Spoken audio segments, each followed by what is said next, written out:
The Mahakumbh Mela, which is a revered spiritual gathering at the confluence of the Ganga, Yamuna and Saraswati rivers, turned into a scene of unimaginable tragedy this week among the victims of the horrific stampede that claimed at least 30 lives were 4 residents of Belagavi district of Karnataka.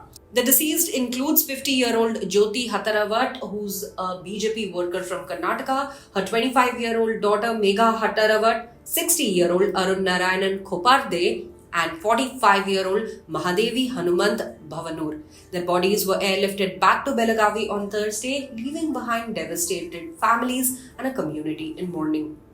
The nightmare unfolded around 2 a.m. early on Wednesday as tightly packed crowds gathered at the Sangam for the ritual bath. Many had fallen asleep, unaware of the looming danger. The chaos that ensued was impossible to avoid, and the stampede tragically claimed the lives of at least 30 pilgrims, including Jyoti and Megha, who were together at the scene. Just hours before the stampede, Megha recorded a poignant video at 1 a.m. urging others to stay away due to the overwhelming crowd. Live ನಲ್ಲಿ ನೋಡಿ ಬರ್ತಾ ಇದ್ದಾರೆ ಎಷ್ಟೊಂದು ಖುಷಿ ಇದೆ ನೋಡಿ. ಇಷ್ಟೊಂದು ಮಧ್ಯಾಹ್ನ 3ರಿಂದ ಅವರು ತಿರುಗ್ತಾ ಇದ್ದಾರೆ. ಬಟ್ ಆದ್ರೂ ಸ್ವಲ್ಪ ಮುಖದ ಟೈರ್ಡ್ ಇಲ್ಲ. ಇಷ್ಟೊಂದು ಇಂಟ್ರೆಸ್ಟ್ ಇದೆ ಎಲ್ಲರಿಗೆ.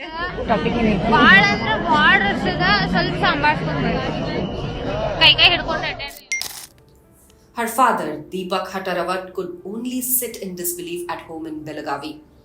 He said, and I quote, "I told them not to go, but Megha insisted. She said this only happens once every 144 years and she didn't know if she would ever get another chance to visit after her wedding." The family had been planning Megha's wedding, making her loss all the more devastating. Deepak recalled his last interaction with Megha around 10 p.m. on Tuesday night when she had video called him showing the vast crowds. He said, and I quote, "I told her to stay safe and away from the crowd." But as the hours passed and the stampede occurred, Deepak's worst fears became a reality. In a desperate attempt to find his wife and daughter, he tried calling them repeatedly, but the lines were down. His attempts to contact local authorities in Uttar Pradesh were met with silence. He said, and I quote, "I couldn't get any information from anyone." It wasn't until 3 p.m. on Thursday that a fellow traveller, Chandrakant Patil, confirmed the heartbreaking news that Megha and Jyoti were among the victims. 13 people from Belagavi had travelled together to the Mahakumbh Mela with Sai Travels. They were all close friends, sharing a bond that made the tragedy even more heart-wrenching. As the news spread, families in Belagavi were left reeling from the loss of their loved ones. The Mahakumbh Mela, which is a once-in-a-lifetime spiritual event, had ended in tragedy for these families.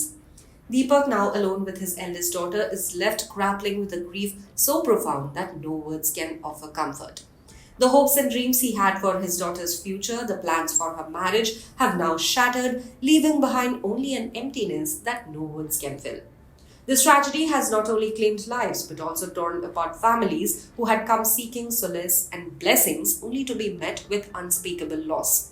As the bodies of Jyoti and Megha are flown back to Belagavi, the sorrow of their community is immeasurable, and the memory of their untimely deaths will haunt those who love them forever.